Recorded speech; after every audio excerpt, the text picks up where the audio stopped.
자, 57번. 중재 문제 또 하나 나왔네요. 자, 뉴욕 협약에 따라 중재 판정의 승인과 집행의 거절 사유가 될 수 있는 경우가 아닌 것은 이렇게 되어 있는데, 자, 그래서 이런 것도 이제 종종 시험에 나올 수 있어가지고 제가 미리 참고 자료를 띄워놨어요. 그래서 자, 정답은 일단 4번이 되겠습니다. 나머지 1, 2, 3번은 이거 보시면 되겠고요. 그 다음에 4번 같은 경우에 중재 판정의 내용이 그 중거법을 잘못 적용하여 내려진 경우 이렇게 되어 있는데, 자, 뉴욕 협약의 효력은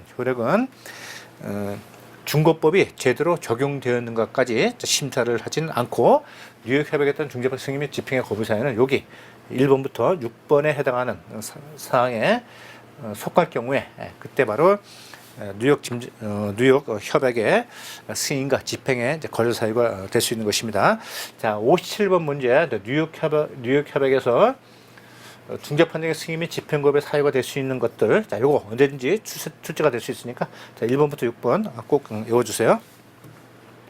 다음에 58번, 해상화물 운송장에 관한 설명으로 옳지 않은 것은, 자, 목적지에서 화물인도 청구를 위해 제시할 필요가 없다 되어 있습니다. 자, 그렇습니다. 해상화물 운송장은 본인이라는 사실만 입증이 되면은 목적지에서 바로 수취인이 해상화물 운송장을 운송인에게 제시하지 않아도, 즉 그것을 소유하지 않고 있다 하더라도 본인이라는 것만 입증되면 바로 물품의 인도를 청구할 수 있게 되는 것이죠. 자, 그다음에 두 번째, 해상화물 운송장에 관한 CMI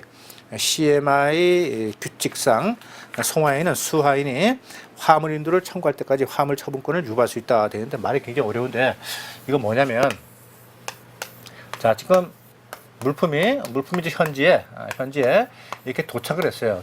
그러면 이쪽에 수취인이 본인을 입증해가지고 물품을 찾아가면 해상화물 운송장의 이제 효력은 이제 상실하는 것이죠. 왜냐하면 권리가 이제 소멸되는 것이죠. 자, 그런데 수취인이 이것을 찾아가지 않았다면, 즉 인도의 청구를 하지 않았다면, 그 전까지의 이 화물의 처분 권한은 바로 매수인에게 있다. 매수인이 아니고 매도인, 송화인, 즉 화주에게 있다. 이런 말이 되겠습니다. 자, 그다음에 유가증권이다 되는데, 금방 말씀드린 것처럼 화물의 인도를 청구하기 위해서는 바로 해상화물 운송장을 소지하지 않고 본인 이름을 입증하면 된다고 했으니까, 바로 이것은 배서에 의해서 유통되는 권리증권이 아니다. 그래서 우리가 알 수 있죠. 그 유가증권이 되기 위해서는 배서에 의해서 권리가 이전되어야 되는 것이죠. 근데 여기서 이제 본인만 입증하면 나오는 물품에 인도를 청구할 수 있게 되니까 굳이 서류가 필요 없잖아요. 그죠? 그러니까 바로 이 권리가 이전되는 그런 배서를 통한 유통이 되지 않고, 따라서 유가증권도 아니다 하는 것을 알 수 있죠. 자, 그 다음에 이제 물품이 운송 서류보다 먼저 도착지에 도달할 때 유용하다. 그래서 근거리 운송에 굉장히 유용하다 이렇게 볼 수 있겠어요. 자, 그래서 근거리 운송에 이제 사용되는 것은 우리 비신용장 방식에서는 서렌더 BL이 사용되고, 그다음에 이제 신용장 방식에서는 LG, Letter of Guarantee가 이제 사용되죠. 그래서 수입 화물,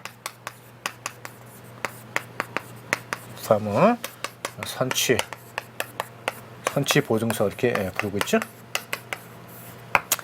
자, 그래서 비신용장 방식에서는 서렌더 BL. 자, 예를 들면은 뭐 중국이라든지 동남아 가까운 나라에서 오는 경우에는 보통 부산항에 도착하는 때는 뭐 하루나 뭐 3일이면 오는데, 그러면 이제 목적지에서 매수인은 물품을 찾아가기 위해서는 바로 운송서류가 있어야 되는데, 지금 화물은 들어왔지만은 운송서류는 우편으로 오기 때문에 상당히 시간이 더 걸릴 수 있단 말이에요. 그래가지고 그럼 이제 서류가 있어 물품을 찾아가는데, 물품은 지금 항구에 들어와 있고, 근데 그 물품에 서류가 없으니까 쓸데없이 대기하면서 그 창고비만 늘어나게 되고, 그렇게 됨으로써 또 물품을 판매할 수 있는 기회를 자꾸 놓치게 되잖아요. 그죠? 그래서 바로 이렇게 근거리 운송에서 운송 서류보다 화물이 먼저 도착한 경우에 물품의 인도를 신속하게 하기 위해서 사용하는 것이 바로 해상화물 운송장, 그 다음에 비신용장 방식의 서른DBL. 물론 해상화물 운송장도 비신용장 방식에 사용될 수 있고, 그러나 신용장 방식에서는 SWB, 즉 해상화물 운송장하고 서른DBL을 사용할 수 없고, 수입화물 선취보증서 LG만이 사용할 수 있다 하는 것도 잘 챙겨주시기 바랍니다.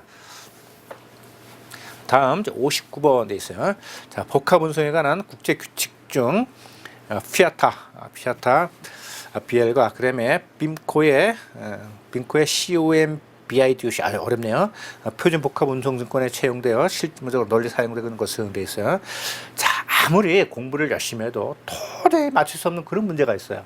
그래서 뭐 출제 요원이 아침에 뭐 자기 와이프하고 반찬이 맛이 없다 그래가지고 그게 시비가 돼가지고 싸웠다, 그럼 기분 나빠 그래가지고 이렇게 굉장히 어려운 문제를 낼 수도 있단 말이죠. 자기 기분이 안 좋다 그래가지고. 자, 그래서 말씀드린 것처럼 모든 과목의 전체를 공부할 필요도 없고, 또 공부했다고 해서 다 맞출 수도 있는 것도 아니고, 그래서 어떤 문제는 찍어야 되는 경우가 있게 되는데, 바로 59번 문제가 전형적으로 찍고 넘어가야 할 그런 문제가 되겠습니다. 자, 여기서 이제 주안점은 바로 실무적으로 널리 사용되고 있는 것은 묻고 있는데, 결론적으로 말씀을 드리게 되면, 자, TCM 조약안 같은 경우에는 1971년도에 이제 채택이 되었지만은 개발도상국하고 여기에 참여하지 않은 항공운송업계의 반발 때문에 이것이 무산됐어요. 그래서 현재는 사용되지 않고 있고, 그다음에 UN 국제물품 복합 운송조약이 있게 되는데, 이것도 역시 마찬가지로 1979년 3월달에 이제 그 초안이 이제 마련되었지만은 아직까지 이것이 이제 시행되고 있지는 않고, 그 다음에 바로 운송인에게 불리한 함부르크 규칙을 모태로 한 거죠. 이거는 다시 말해서 운송인의 면책 약관을 약화시키고, 그래서 운송인의 책임을 많이 이제 강화시킨 것이 바로 UN 국제물품 복합 운송 조약이 되겠어요. 그래가지고 선진국의 그 선진 회원국들이 반발을 해가지고 아직까지 이것이 발표되지 못하고 있다. 그러니까 1번, 2번 전부 다 현재 지금 실무적으로 사용되고 있지 않은 조약이 되겠습니다. 그 다음에 그럼 정답은 바로 3번 되겠고요. 2번 로테르담 규칙이 되는데, 이것도 역시 마찬가지로 2009년 국제법 회의에서 채택은 되었지만 아직까지 발효되지 않고 있고, 우리나라도 아직까지 로테르담 규칙에 대해서 회원국도 아니고 비준도 지금 안 하고 있죠. 그래서 114번은 현재 사용되고 있지 않은 것이고, 현재 실무적으로 널리 사용된 것은 3번 복합 운송증권 규칙이 되겠습니다. 자, 이런 거 못 맞췄다고 너무 괴로워하지 마시고요. 그다음에 또 이게 뭔지 하나하나 또 알 필요도 없어요. 그죠? 그냥 이런 거 나오면 알면 맞추고 모르면 틀리고, 그래서 그날의 럭키 넘버를 정해서 찍는 것이 가장 좋습니다. 그래서 보통 무역실무의 25문항 중에서 이런 형태 할 수 없이 그날의 그 럭키 넘버에 의존해야 되는 경우가 보면 보통 한 2개에서 한 3개 정도. 뭐 25개에서 뭐 20개 이상만 맞추면 되죠. 그죠? 보통 뭐 16개, 18개 맞춰도 충분하죠. 너무 이런 것에 미련을 두지 마시기 바랍니다. 자, 그 다음에 60번 되겠습니다. 상의 무역은 상공회에서 무역이네요. 자, 국내에 있던 생산시설을 중국으로 이전해서 위탁가공 무역 방식으로 물품을 생산하여 거래를 하고 있다. 자, 위탁가공 무역 방식은 그 거래의 특성에 따라 파생될 수 있는 여러 가지 수출 거래 형태가 있는데, 다음 중 이렇게 파생될 수 있는 수출 거래 형태와 관련성이 적은 것을 내는데, 그러면 일단 정답은 이제 연계 무역이 되겠어요. 연계 무역은 이제 구상 무역이죠. 구상 무역이 돼가지고 어떤 것을 이제 조건을 걸어가지고 이루어지는 것이 바로 연계 무역인데, 뭐 예를 들면은 어느 일반 국가가 수출만 계속하고 수입을 안 하는 경우에 그 수입 국가에서는 계속 외환이 나가게 되니까 외환의 이제 수지에 불균형을 초래하게 되는 것이죠. 따라서 동등 금액의 수출이 유효하게 하기 위해서는 바로 수입국으로부터 동일한 금액을 다시 또 수입을 해 가야지만이 그 수출의 효력을 인정해 주는 방식, 뭐 이런 것들이 바로 연계 무역이 되겠어요. 그래서 뭐 대웅 구매라든지 제품 판매 이런 것도 여기 해당되죠. 자, 그러면 우리 위탁 가공 무역 방식을 보게 되면, 그러면 국내 한국에 있는 이 업체가 뭐 저렴한 노동력이라든지 그런 것을 이용하기 위해서 중국에다가 설비를 이제 설치했단 말이에요. 자, 그래가지고 여기서 지금 물품을 만들어주세요 해가지고 자, 위탁을 하고 있는데, 설비 설치하기보다는 자, 중국의 업체에게 물품을 만들어주세요 해가지고 위탁 가공을 이제 의뢰한 거예요. 그러면 자, 이 업체에서 제품을 만드는데 이것을 다시 자, 한국으로 수입할 수도 있고, 그 다음에 이것을 다시 뭐 일본으로 수출할 수도 있겠죠. 그러면 어떻게 돼요? 자, 외국으로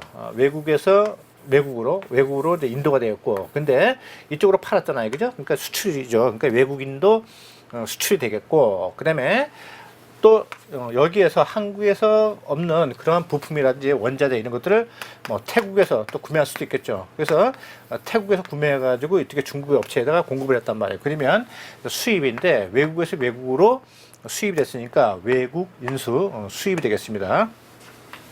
자, 그 다음에 무한 수출이 있게 되는데, 그런 국내 업체가 어떤 원료를 이제 공급을 할 때, 그러면 원료를 이제 공급을 하면서 이쪽에 위탁 가공이니까 이쪽은 수입 업체가 아니잖아요, 그죠? 따라서 이쪽에다가 또 유상으로 공급하는 것은 아니죠.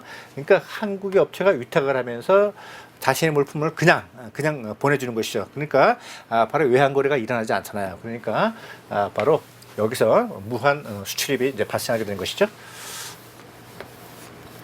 역시 이것도 조금만 공부했던 사람은 쉽게 이제 맞출 수 있는 문제가 되겠습니다. 자, 그다음에 61번 해상보험증권의 해석 원칙에 따라 자, 우선적 효력을 갖는 순서대로 나열한 것은 굉장히 오랜만에 나온 문제네요. 과거에 국제무역시 시험에서 이제 종종 나왔던 건데 다시 보게 되니까 반갑네요. 자, 그러면 보험의 그 증권이 있어, 보험증권 또는 이제 약관 이렇게 되어 있는데, 자, 그러면 보험자가 제시하는 내용이 쭉 있단 말이죠. 쭉 있는데, 자, 이거에 대해서 좀 부족하다. 그래가지고 뭘 추가적으로 한단 말이에요. 그죠? 그러면 여기에 지금 칸이 있는데, 요것을 바깥에 벗어났잖아요. 그럼 바깥에 난외 약관이 되겠어요. 자, 그러면 첫 번째, 요것이 이제 본문 약관에 있었는데, 그래서 두 번째로 추가했잖아요. 그죠? 그러니까 이것이 1번보다는 새로운 거잖아요. 그 1번이 우선한단 말이에요. 그러니까 본문 약관보다는 항상 난외 약관이 이제 우선하고, 그 다음에 이거 이외에 또 별도로 또 특약, 특별 약관을 또 이렇게 추가했단 말이에요. 그죠? 이랬을 경우에도 마찬가지로 세 번째, 이런 것부터 이제 우선하게 되는 것이죠. 그 최종적으로 쭉 가게 되면 이런 것들에 대해서, 뭐, 다시 이제 프린트를 해가지고 집어넣는다든지, 그 다음에 다시 뭐, 타이핑을 한다든지 이런 경우가 있겠죠. 그래서 다 정리가 되는데, 나중에 뭐, 볼펜이라든지 이런 식으로 손으로 써놨단 말이죠. 그럼 이것이 가장 최근에 작성된 거기 때문에 항상 이것이 우선한다. 그래서 우리 앞에서 그 본문 강의에서 배웠죠, 그죠? 수기문헌 우선의 원칙, 되겠습니다. 자, 그래서 보게 되면 3번, 4번 중에서 수기약관 제일 앞에 와 있는데, 복판의 건 모른다 치더라도 맨 뒤에 걸 보게 되면 난해약관, 본문약관이 있죠. 그러니까 본문약관이 가장 나중이고, 그 순서대로 가게 되면 이제 난해약관, 그 다음에 ICC약관 이런 식으로 바로 우선적 이제 효력을 이제 갖게 되는 것이죠. 중요한 것은 두 개만 외우시면 돼요. 맨 먼저 수기약관이 오고, 그 다음에 맨 뒤에 이제 본문약관이 온다.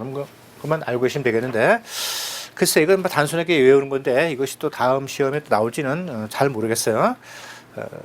출제 빈도는 뭐 그렇게 많지는 않을 것 같지만 그래도 혹시 나올지 모르니까 그 대비해서 두 가지만 외우시면 되겠어요. 맨 먼저 수기문헌이 항상 우선한다. 그다음에 제일 마지막 것이 본문약관이다. 이 정도만 딱 체크해 주시면 되겠네요. 자, 그 다음에 전손에 관한 설명으로 옳지 않은 것은 이제 골라봐라 되어 있는데, 자, 선박의 행방불명은 추정전손에 속한다 되어 있어요. 자, 선박이 행방불명 됐으니까 실제 내 눈앞에서 사라졌잖아요, 그죠? 이랬을 경우에는 추정전손이 아니고 현실전손.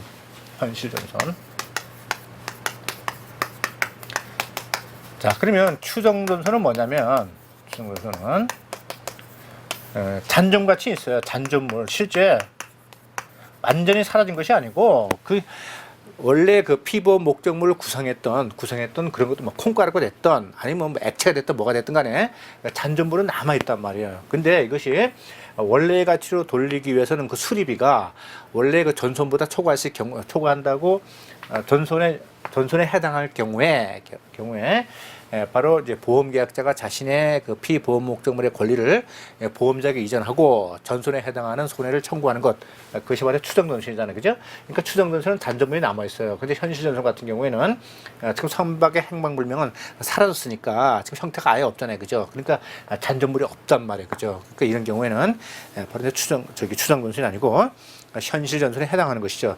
그래서 추정전손에 해당하는 것은 바로 2번, 3번, 4번 이렇게 쭉 돼 있어요. 그러니까 이것이 현실 전손하고 추정전손에 대한 성격을 이렇게 설명해 놨는데 이것이 맞는 내용이 되어 있고, 그래서 조금 전에 제가 설명한 것이 바로 화물의 수리비 또는 화물의 목적지 운반으로 도착한 후에 화물 가액, 즉 보험 가액이 되겠죠. 보험 가액을 초과하는 경우 추정전손이 된다. 그렇게 정리해 주시면 되겠고, 어쨌든 가장 중요한 것은 현실 전손과 추정 전손을 구분하는 것은 현재 잔존물이 남아 있느냐 없느냐, 그것을 갖고 구분하면 좀 더 쉽게 이해할 수 있겠습니다. 자, 다음 63번 신용장 통일규칙상 신용장 양도 가능 설명으로 옳지 않은 것은, 자, 신용장이 양도 가능하기 위해서는 신용장에 양도 가능이라고 기재가 되어야 된다 되어 있는데, 자, 그럼 이런 문헌 말고 뭐 assignable, 뭐 할당 가능한, assignable, 그다음에 뭐 쪼갤 수 있는 fractionable이라든지, 그다음에 뭐 dividable, 이게 디바이드 뭐 이것이 가능한 이렇게 되어 있는데, 디비저블이죠. 디바이드블이 디비저블. 그래서 분리할 수 있는 뭐 이런 것이 있는데, 자, 그러면 이런 것들은 바로 양도 가능 신용장의 문헌으로 인정하지 않는다. 그래서 또 시험에서 이렇게 나올 수 있어요. 자, 신용장이 양도 가능하기 위해서는 assignable, fractionable, divisible이라는 이런 문헌이 있다 하더라도 양도 가능의 조건을 갖추고 있다면 양도 가능 신용장이 될 수 있다. 뭐 이런 식으로 꽈가지고 나올 수 있게 되는데 조심하셔야 됩니다. 신용장이 양도 가능하기 위해서는 이런 문헌은 다 안 되고 무조건 트랜스포라는 이런 문헌이 신용장에 기재가 되어야 되겠습니다. 자, 그 다음에 양도은행이라 하면 신용장을 양도하는 지정은행을 말하고, 개설은행은 양도은행이 될 수 없다. 아닙니다. 즉 UCP 600에 의하면은 개설은행도 양도은행이 될 수 있는 것이죠. 그래서 UCP 600 38조에 보면은 개설은행도 양도은행일 수 있다라고 딱 규정을 해놓고 있어요. 그러니까 처음에 이제 신용장이 개설될 때부터 개설은행이 신용장 개설 때부터 이제 양도를 해가지고 이제 통지하게 되는 경우가 되겠죠. 그다음에 2번, 3번, 4번 제가 설명드리지 않아도 굉장히 중요한 부분입니다. 이런 것도 꼼꼼하게 잘 챙겨주시기 바랍니다.